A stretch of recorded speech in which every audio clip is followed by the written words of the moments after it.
السلام عليكم هذا السلامي صاحبة قيمة بدن بشي شعبان الوجرة إلا هدنا والرمضان سود ومدح تاكح شود حتى وقر الله عليهم واجي في وحاليوك عربي إن الإقراع درت الإقراع ولا يارو ربكم ما يقدر دافتان وحان أركاي مقال ميل والبقاري وللي هاي عبد الله كشكواي waxaan leeyahay horta muuqaalkaas inaan aniga ahayn ka shakhsi ahaan Cabdullaahi Kashka ma ahan muuqaalkaas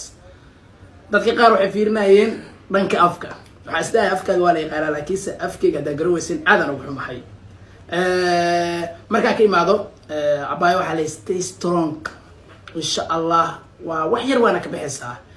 sida qoraalka hadda inta saaran aad arkaysaan ama ayadana ay ku soo qortay Snapchat-keeda iyo sidoo kale WhatsApp-keeda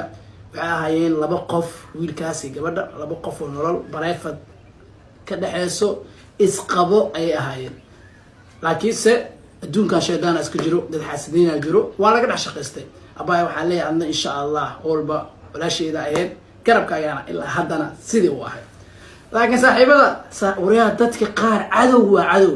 saas kashka waraa kuwa soo wici jirna soo wiciyaan kuwa ila soo hadli jirna ila soo hadlayaan ورايالو دبكيga dhaafa aniga miihi muuqaalka afkana bardhow isbedelna ku sameeyo waa khaliin ay iska geey wallahi afkana cid walba leeyahay waa wagiya dib ay gaasto baa ma fiicno waa siixawa waa hurduba familkayga wax walba ugu dar zaid ii soo waceen waraayaalو qofan ceeb lahayn ceeb ha u yeelin ma fahanteen marka waa idin salaama abay xayaadna waxa leeyahay insha Allah guulan ku rajeena waa wax iska yar qof isqabeena waay qof isqabeen waay marka gabadhana ka hara gabadhaas oo gabar asturnaan u dhalatay waan